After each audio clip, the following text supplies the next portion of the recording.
I coordinate the Illinois Family Resource Center, and I've been hanging around this field, as many of you know, for a lot of years. And I love what I do. I love the Resource Center. I've been in the field over 40 years, and I come to it, Family Resource Center, with a long history of family impact of substance use disorder and other mental health issues. And one of the things I found over time is maintaining healthy traditions and working toward them, and those rituals is so important. I've worked in prevention, I've worked in treatment, and a lot of training with the Resource Center and prior to that.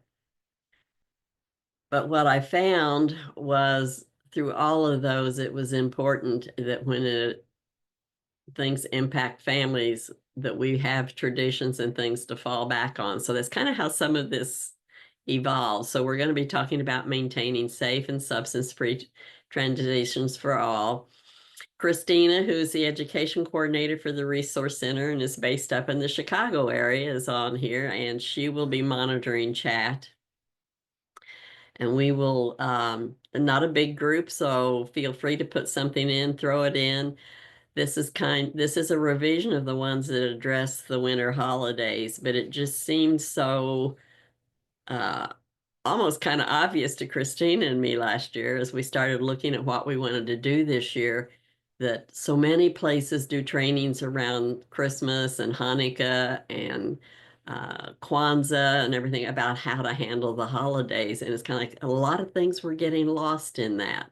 And we thought, well, let's just take a look at maintaining safe and substance-free traditions other times of the year. So that's what we're going to do. Okay. Oops. There we go. I thought, oh no, here we go, another issue. The Illinois Family Resource Center's website is here, and I encourage you to go to that. We have many of the webinars are recorded on there, and this is my email address. I try and make sure that everybody gets answered. I do have an educational psychology degree, master's, from Eastern, which is where I live, Eastern Illinois University in Charleston. I'm in the middle of the state. I've been certified since the 1980s as a substance. Well, it used to be an alcoholism counselor, but of course that grew.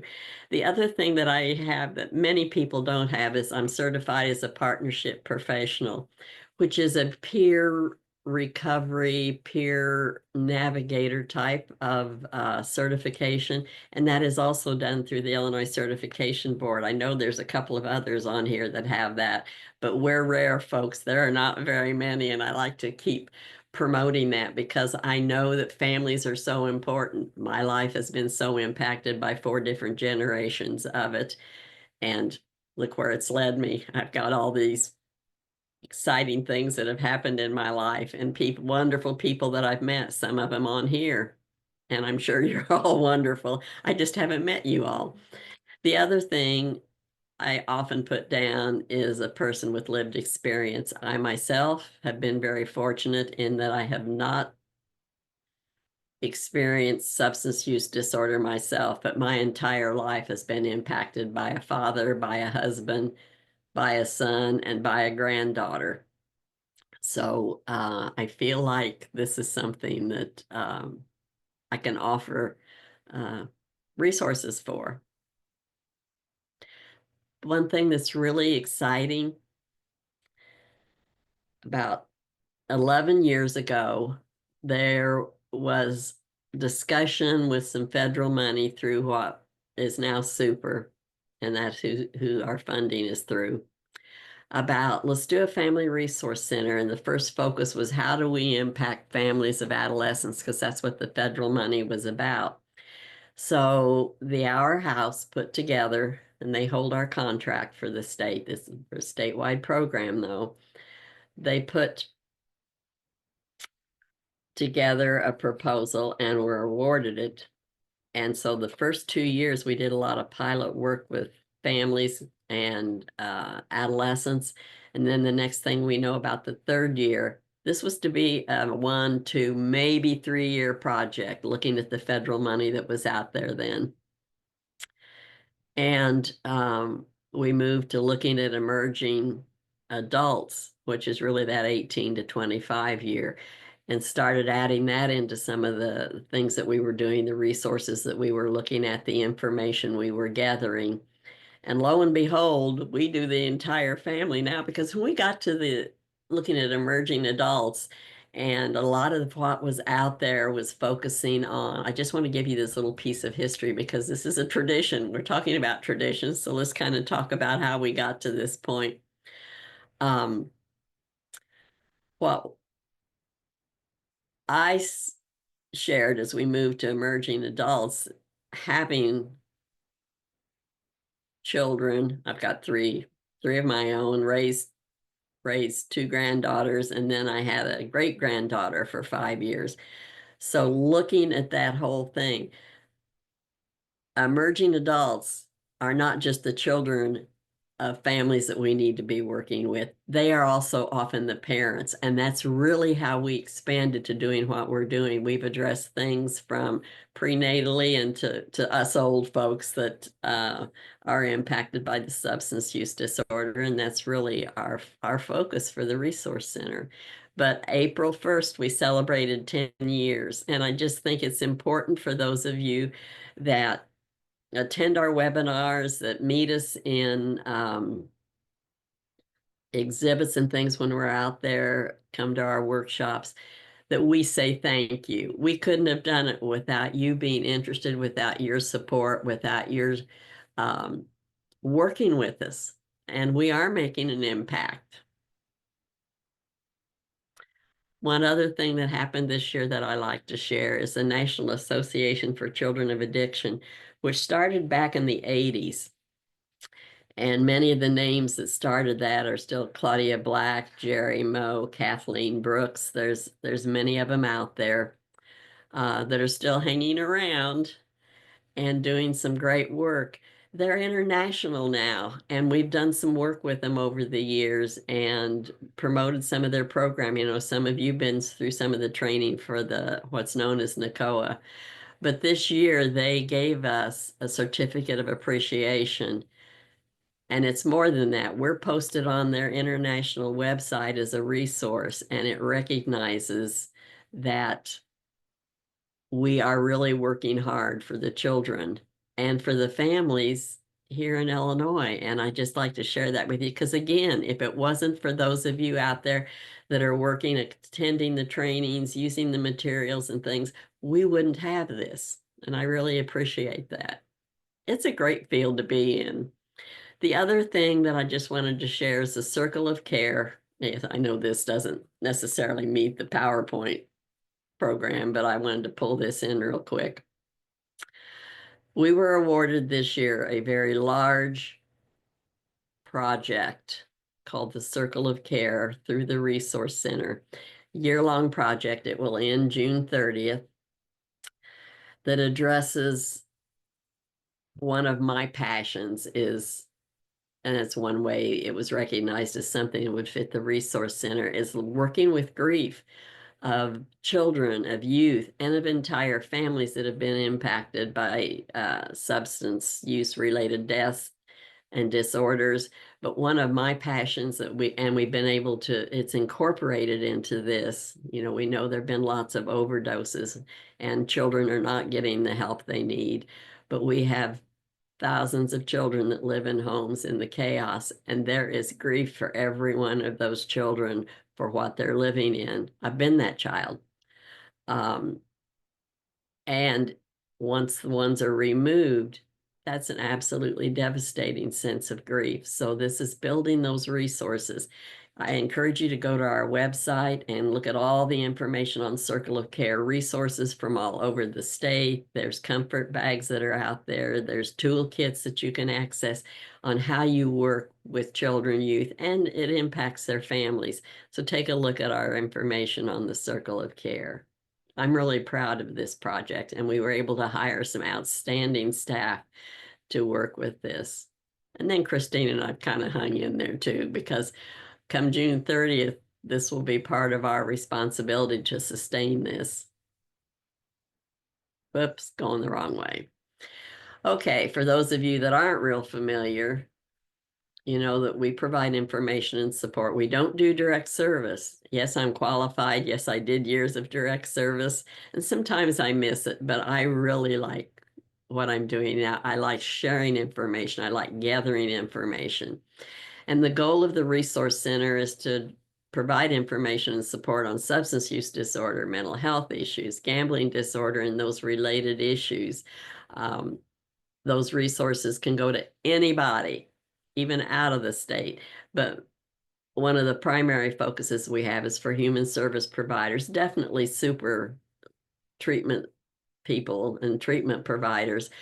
I was on one of the original councils when they were deciding how they were going to institute ROSC. It was they had two very large meetings for planning and then a year of a lot of webinars of planning on how the ROSC councils are going to fit. So I'm a big supporter of and believer in the impact of ROSC councils. So we do a lot of work with those too. But we're just open and available to anybody in the state of Illinois that's wanting information around families that are impacted by substance use disorder. And of course, then there's the ripple effect that it also has to do with the people that are actually experiencing substance use disorder. And we have a lot of Spanish resources available, and Christina does trainings for us in Spanish. Well, daggone it, we're flipping around here. We have website postings, Facebook page. We do webinars. This last year, we scheduled, I think it ended up being around 14 webinars, plus other ones that have been added in or that we've done for organizations. We have 2 organizations now that we do monthly webinars on an ongoing basis for them.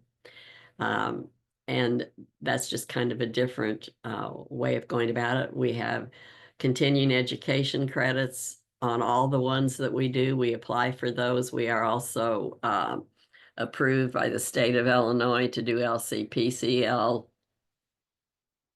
What is it? LPC, LCP. I always get that confused. I'm sorry about that. Um, all our work has CEUs for that, and we were just recertified again for that. We do lots of conferences and exhibits. This last year, we probably did at least 12 conferences and probably more exhibit tables. We look at a lot of the research information that's out there, and again, a lot of what we do is now available in Spanish. Thanks. I mean, definitely the field is going that way, but Christina brings this wonderful, wonderful tool for us with her knowledge of being able to do that. And this webinar will be offered in Spanish later on this month. My wish for you in the 45 minutes that we've got left is to discuss the impact of traditions on community norms and families, look at the value of creating healthy traditional identities. This is really important for families that are impacted by substance use disorder. Explore ideas for sober and healthy holidays. We're not going to leave out the winter holidays, but we really wanted to look at other things that are going on in our communities other than Christmas and Hanukkah and Kwanzaa. And I want to run through a review the stages of change and how they can help families that are impacted by things that happen during important and traditional events and help them move through it in a healthy way. And let's have some fun. Think about it. I want you to put your thinking hat on and think about what's important to you as far as traditions and rituals. And if you have any comments, put them in there. Christina can share them. And we will take a look at that. As we look at rituals and traditions, sometimes it's really hard to separate the meaning of those two, and I'm going to give you a definition in a minute. But rituals and traditions are really based on these 3 things: race, which refers to the biological makeup; ethnicity, which is learned factors inherited after you're born into an environment; and the culture, and it's a system of patterns of belief and behavior that shape the world and really the worldview of members in society, community. Just kind of some basic definitions to start with. Ethnicity traits. We have a shared language, shared culture, shared tradition, the nationality and religious affiliation. This all impacts how we accept traditions, how we create traditions, how we respect or shy away from traditions. And when you have a substance use disorder in the family or someone that does, oftentimes they aren't embracing the traditions, they're shying away from them for a number of different reasons. When I use the word tradition, what comes to mind for you? I want you to think about that. You can share it in the chat. Christina, can you still talk to me? Let me see. No, okay. Well, I can get into the chat. If anybody has any comments when I talk about traditions and things, is there anything that pops into your head that you would want to share?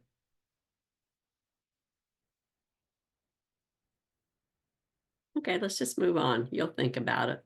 Let me get back out of the chat. A tradition is a pattern of behavior. It reflects and reinforces a family and the community. And it even goes a lot more and broader than that. Let's see here. Okay, things that family does at Christmas, traditions. Absolutely. Those holidays have many, many traditions. As we look at group values, attitudes, or beliefs, that's part of our traditions. They're primarily inherited through family, whatever your family is. When I talk about family and we talk about rituals and traditions, we're usually talking about that um, primary family. But I think it's important that we recognize more and more as we work in this field. The family's however you define it. It's not necessarily the bio family, primarily inherited through family or ancestry.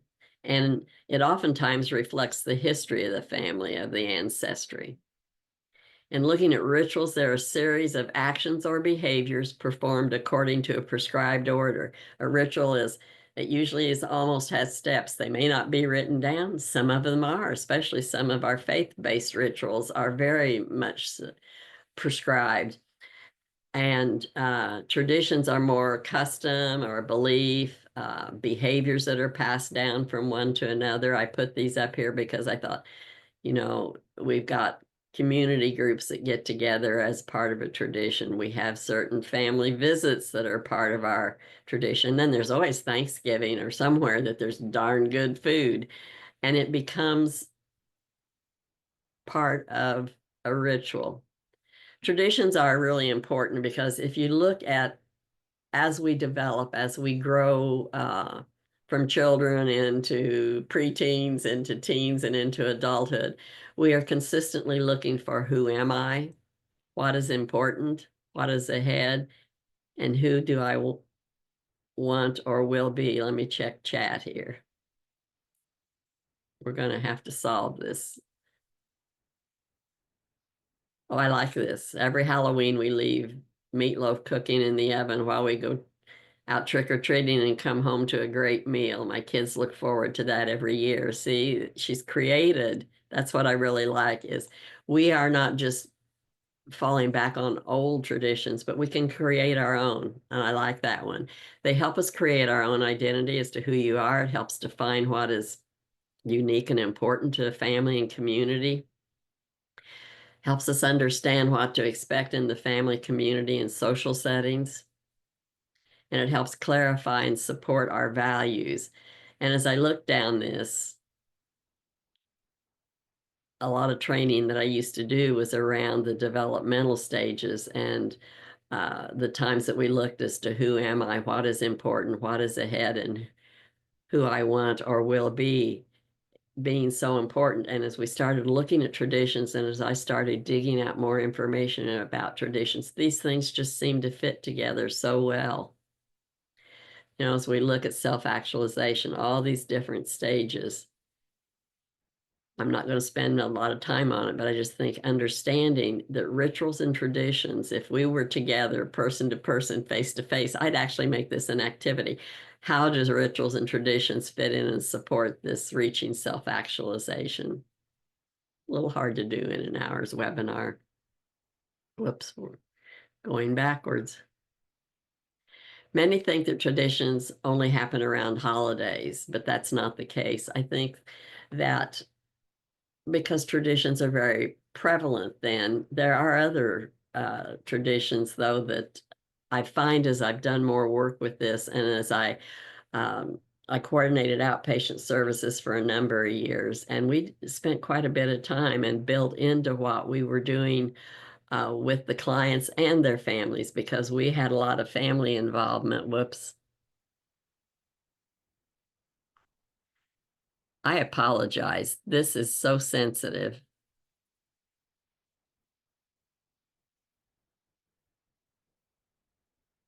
Um,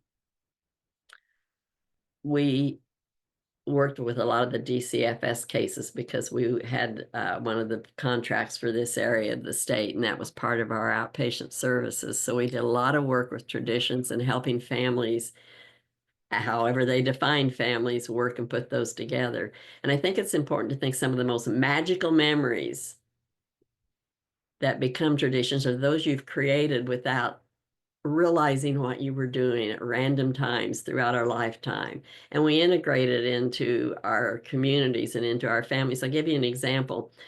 For one of our very special anniversaries, my sister and our oldest son got together and decided to do a get together for us because we're not big on celebrating those.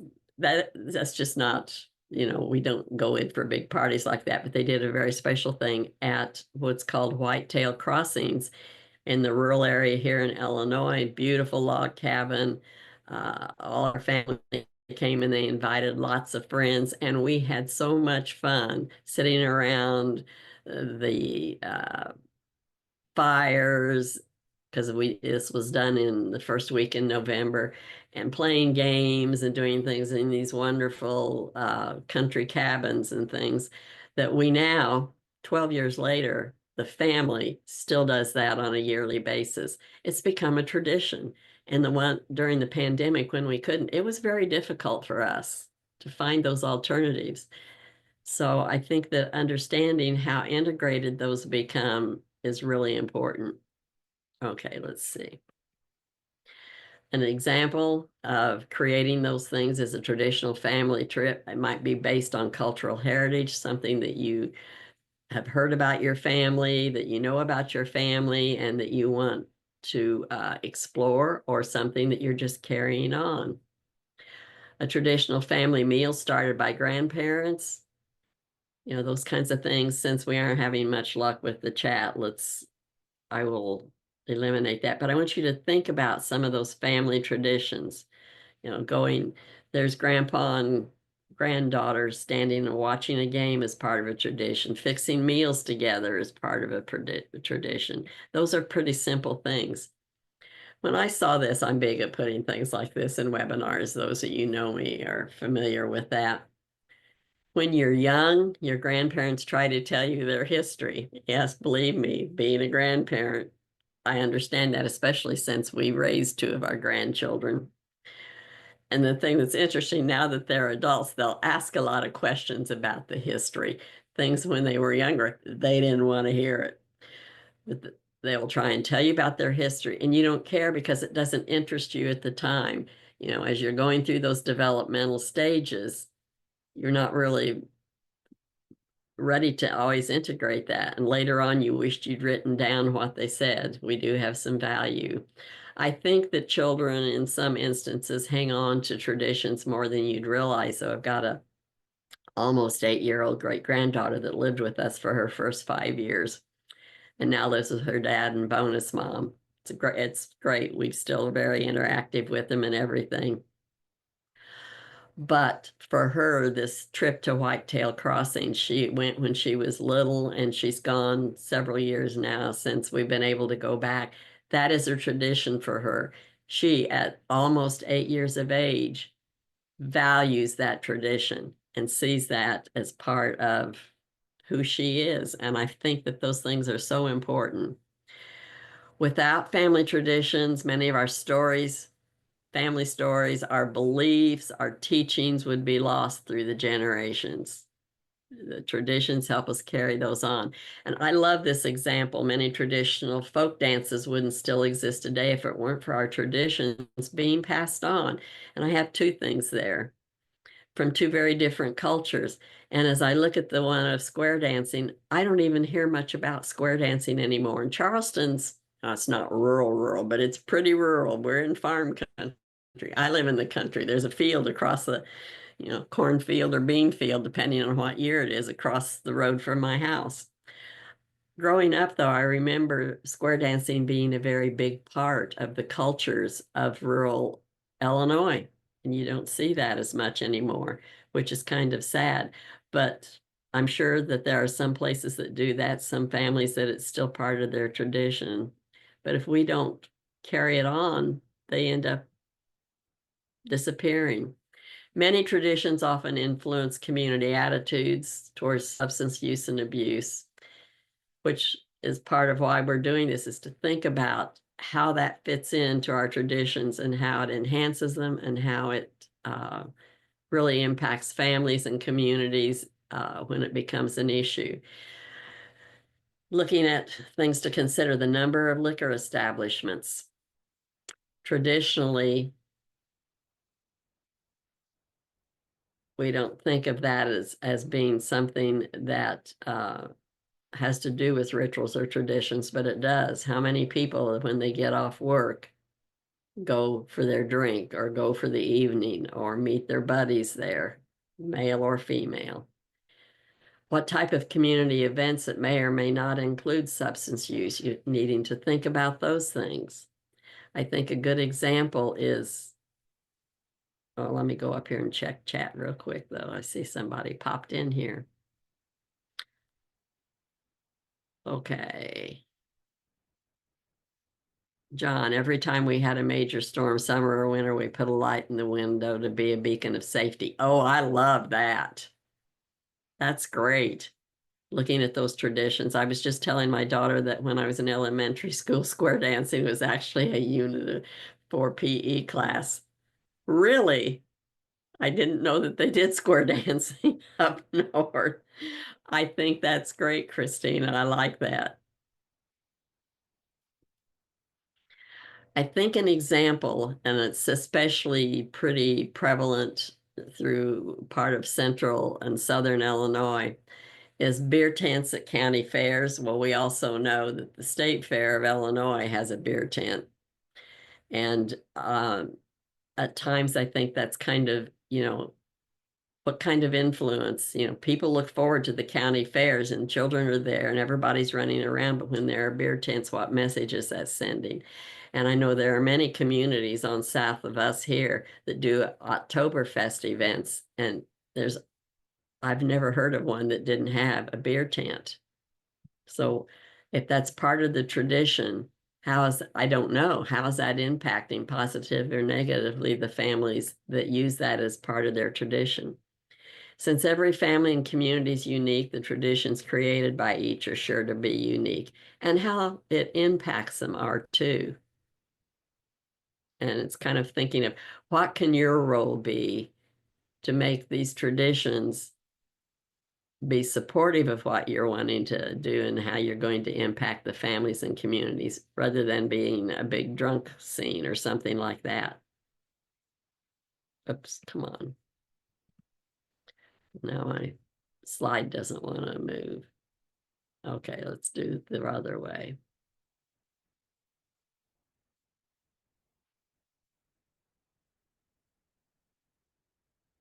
This is my computer, folks.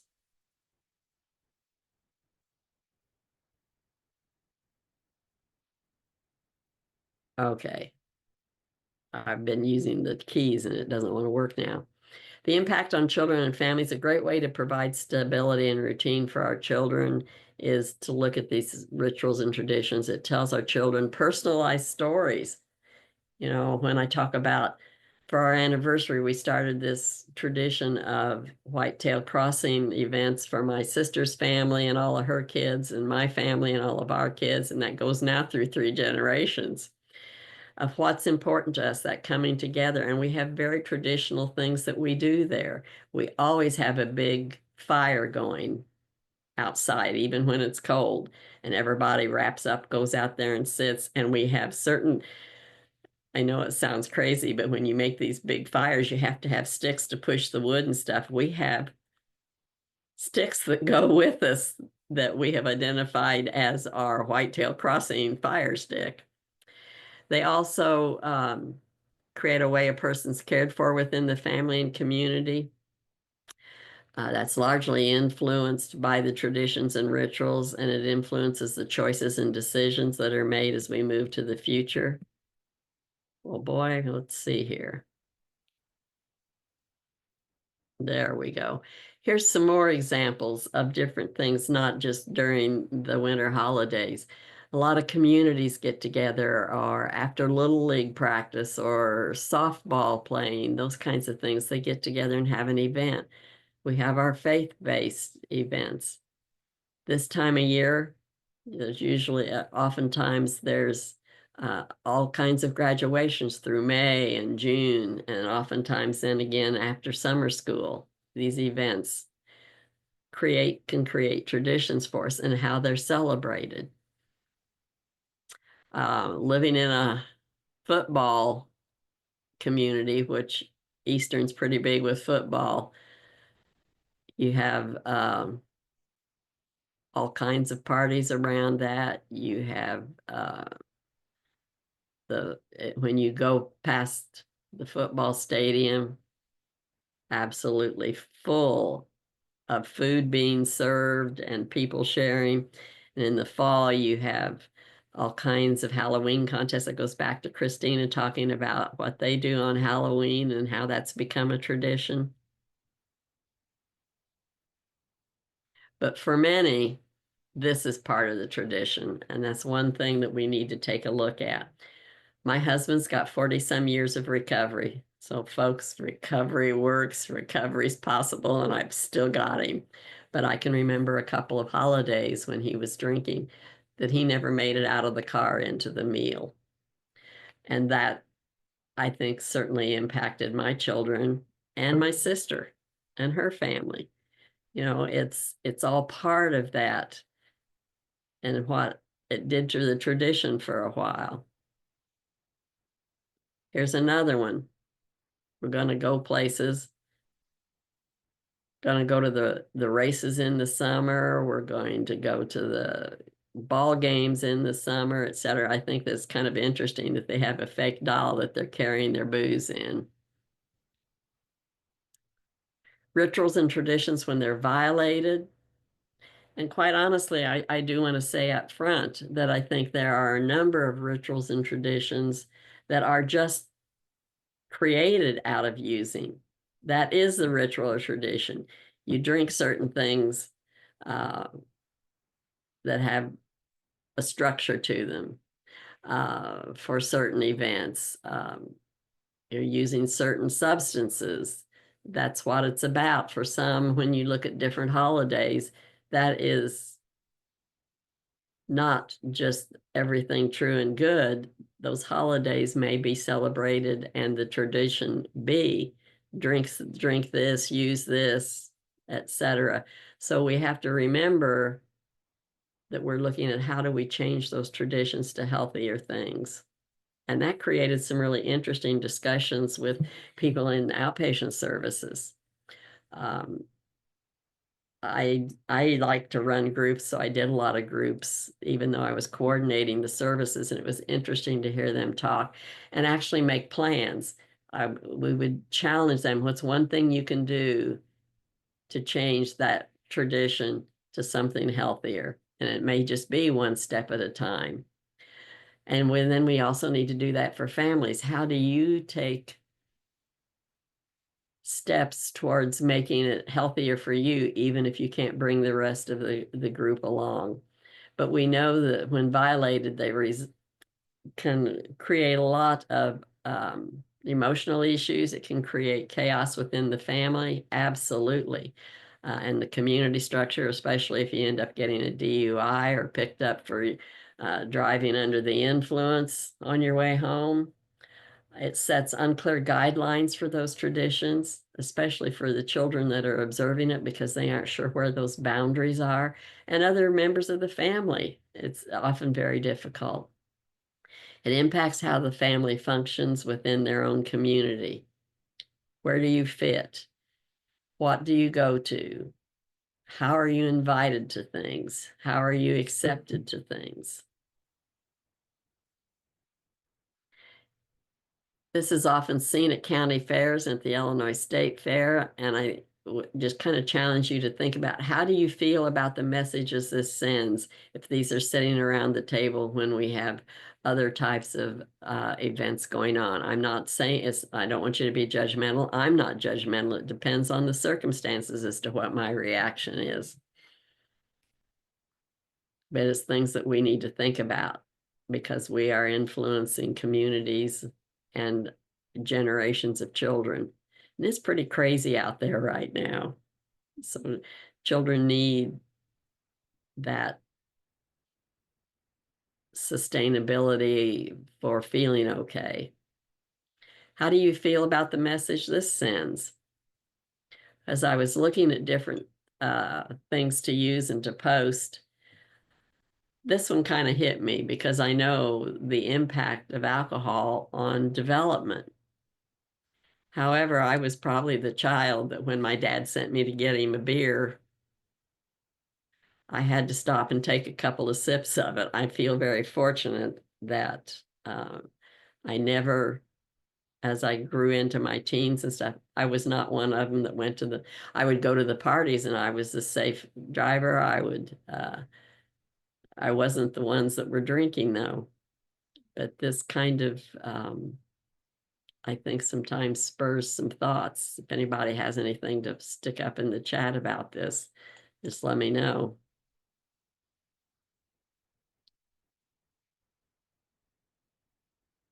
You know, not all traditions are major events. Some are smaller, more private interactions, such as a secret language between people, such as parents, grands, meaning us folks, and the kids. I think it's important to understand that we can create traditions that have meaning, and other people may not even be involved in it. The great granddaughter that we had for her first 5 years, and then when her dad was able to take her, luckily we were able to have a good relationship with him, and he has a great wife. She's a wonderful bonus mom, but there's still that linkage because we had her for the first 5 years of her life, and that transition was tough. So we have a symbol anytime I see her, and we see her on an ongoing basis. She was just here last night and we took her back to 10, she lives 10 miles from us, but without saying anything because she still has some of those insecurities because she's had some trauma in her life.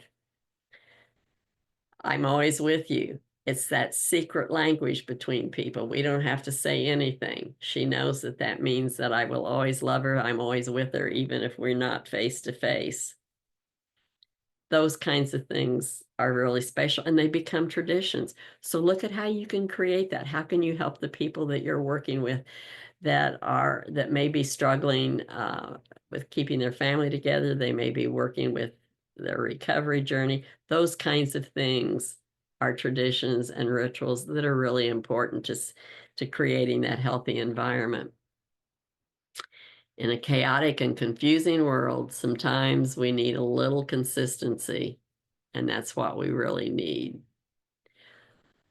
I want to share about how some things change because our traditions and how we address them and what we do with them can change. Definitely does. Over the last 25 years, I've seen ours change a lot. Grandparents may not be able to prepare large family dinners anymore. That's me. Although I used to have 30 people at my house, so many of them have moved away, or the families, older family generation above myself and my husband have passed. We don't do that anymore. And that traditions, because my kids have basically moved uh, away from here, is different. Financial stress, you can, a lot of, I don't think that's spelled right. It isn't, I apologize. Um, Changes. Maturing children may want to make their own traditions. My oldest son and his now wife have some of their own traditions. It's not that they were turning their back on ours, but because they put together a blended family, they've had to look at how they fit their traditions in with ours, and we respect that. Parents may not live together, so families separate, or maybe they never did live together. So children spend time with differing traditions and rituals, and how you can help that be a better fit is something to think about, especially if you're working with families and delivering services to them. How can you help that work? Because oftentimes some of those traditions and rituals can almost contradict each other. Children may be placed in kinship care or foster care, which is a big change in the traditions and rituals for some children, especially if they're placed in foster care. If it's in kinship, they're more likely to have some familiar traditions. Death in the family definitely changes the family structure and can change the traditions. New marriage or relationship may mean new obligations for the family and or the community celebrations. What's been interesting as our great-granddaughter went to live with her father and bonus mom, we're all one big family, which is kind of interesting. Some people will attend birthday parties of the little ones because there's two younger ones now, younger than my grand.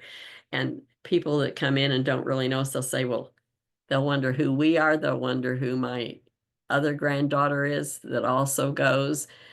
We're all invited together, but it's a new family and it's new obligations and it's new rituals, which is very interesting. And then community safety needs to be a concern as things change. As things have happened in the last 5 years in this country of ours, there have been a lot of safety issues. And we have to stop and think about that. How do our traditions fit safely into what's going on in the current environment? Just remember, it's the little memories that will last a lifetime.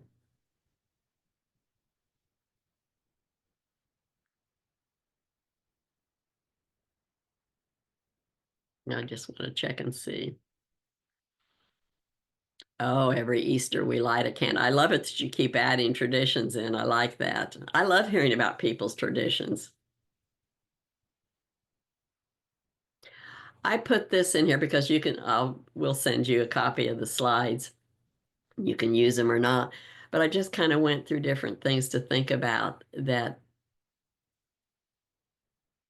are events that,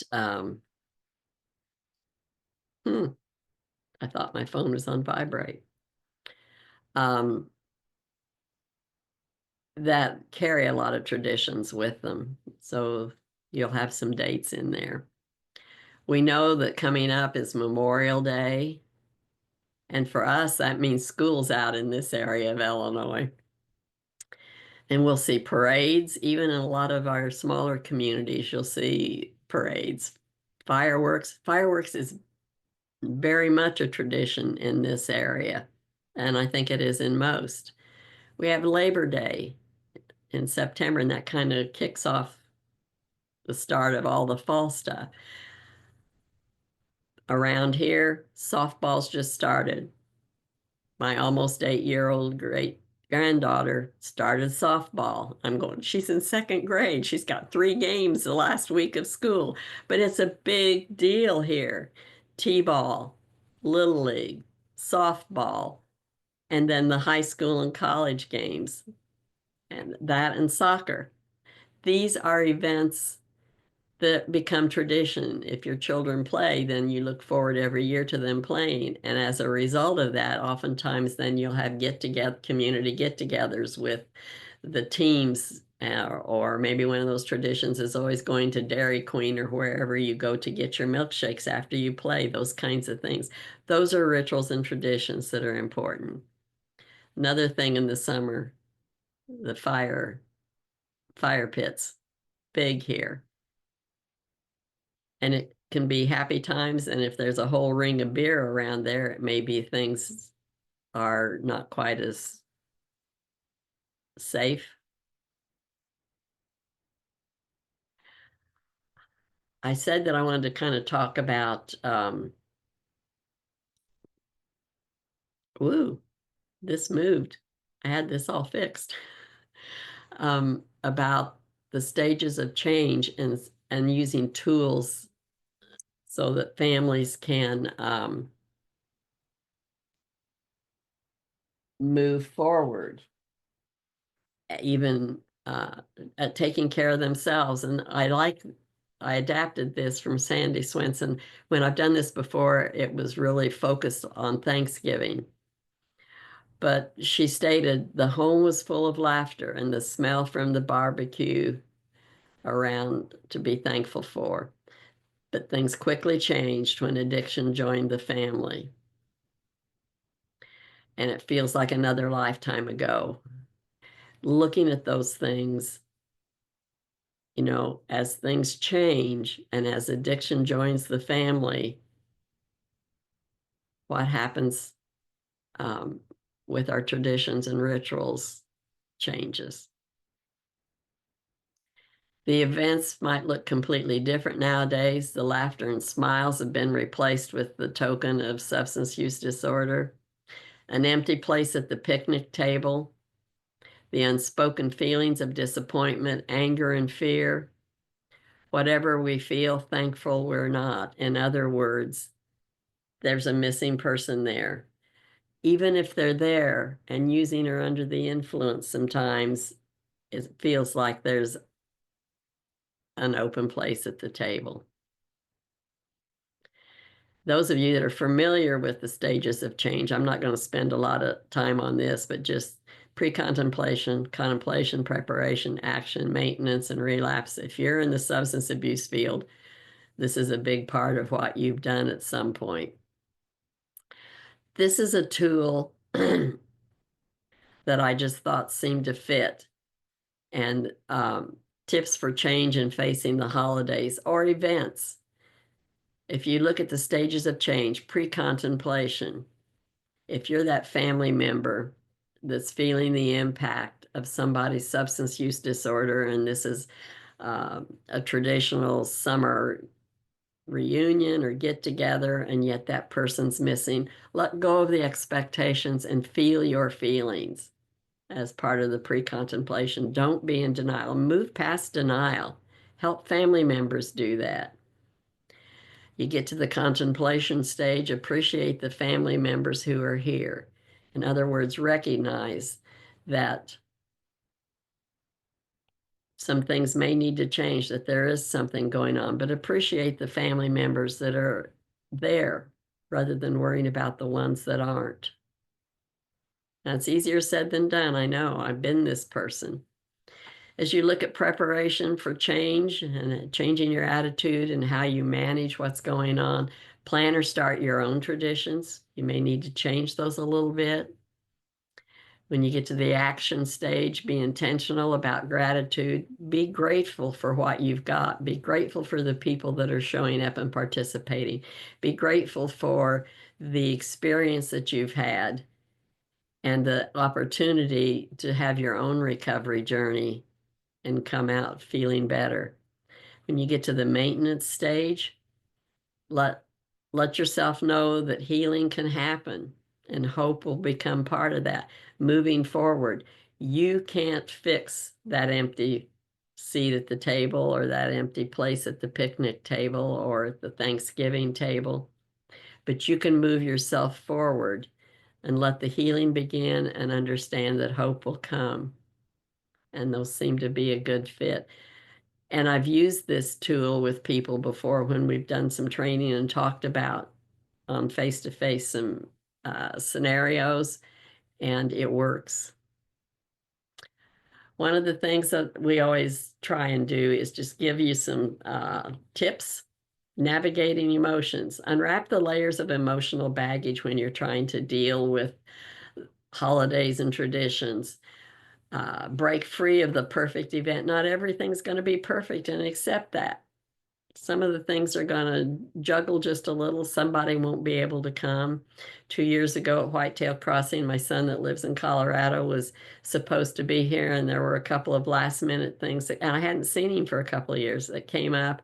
And the morning of our weekend starting, he wasn't able to come. It just crushed me, but I had to tell myself it doesn't have to be the perfect event. I still had all these other people that were important in my lives and were part of the tradition. You recognize unspoken struggles, focus inward and prioritize self-compassion. Take care of yourself. Help families take care of themselves. Understand that you may have a roller coaster of emotions when you're dealing with rituals and traditions, especially if there's some negativism going on in there. Create new traditions and rituals and navigate the time with openness. Let go and enjoy it. You can rewrite traditions. You can make them simple and not stressful. If you're doing the stages of change and you're taking a look at those traditions and you're missing that person and you've tried to make it the perfect event, step back, make it simple, make it not stressful. New traditions can also be daily, weekly, monthly, or set for just special holidays and involve all the family. One of the traditions, or I guess it's almost a ritual we have, is with, I know I'm using my granddaughter as an example, but this is just such a good set of examples. She spends Friday nights here with her aunt because that was part of her life before she moved with dad. She comes over here one night during the week, during the school year, and she comes over here, she eats supper with us, we do some things, she takes her shower, she puts on her jammies, and we take her home. In the summer, she stays overnight that night, so that we have those rituals and traditions, and those are actually on a weekly basis, and they make for very special events. And when one of those is missed, we feel it and she feels it because it's so much a part of what we've written in to how our family functions and how those traditions evolve. And it has nothing to do with holidays, and it can involve all the family. Plan ahead, set boundaries, seek support if you think you're going to need it.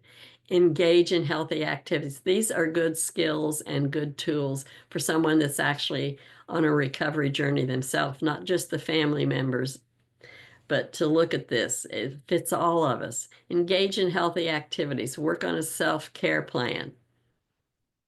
If you are in recovery, especially those early years, being at these events and traditions and holidays can be hard, even if they're not focused on using.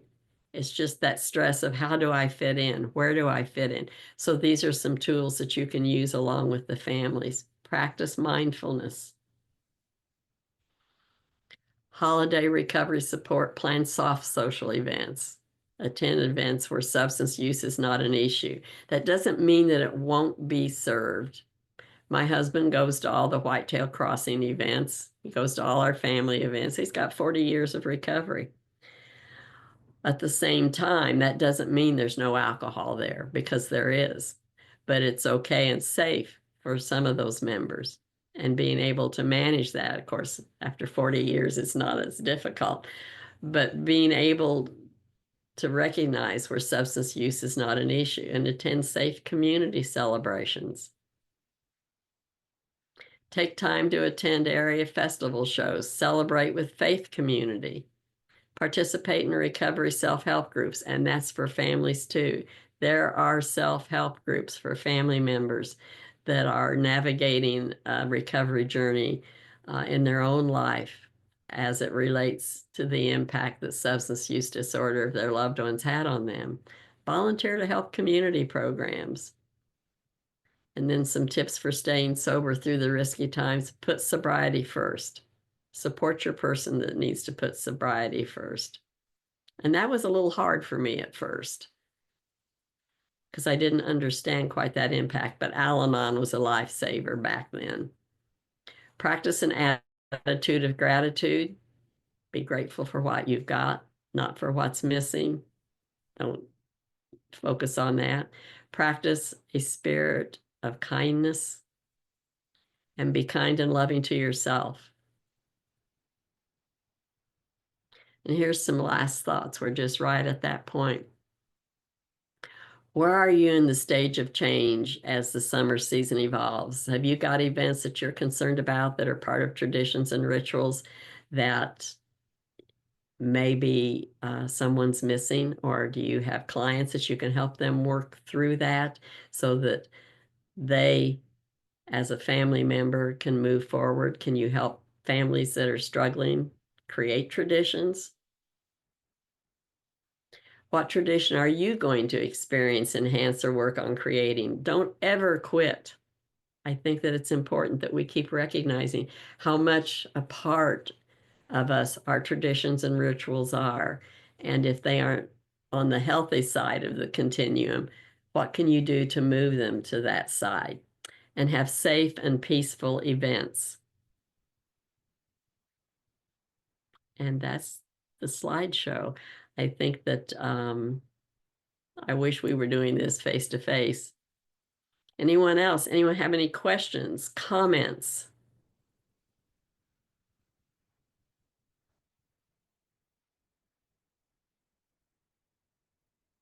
I thought it was interesting to hear about some of your traditions.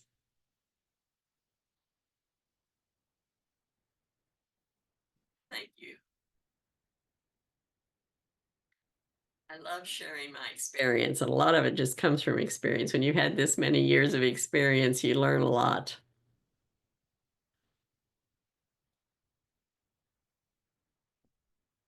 Okay, we will be sending out certificates and we'll send out copies of the slides if you want them.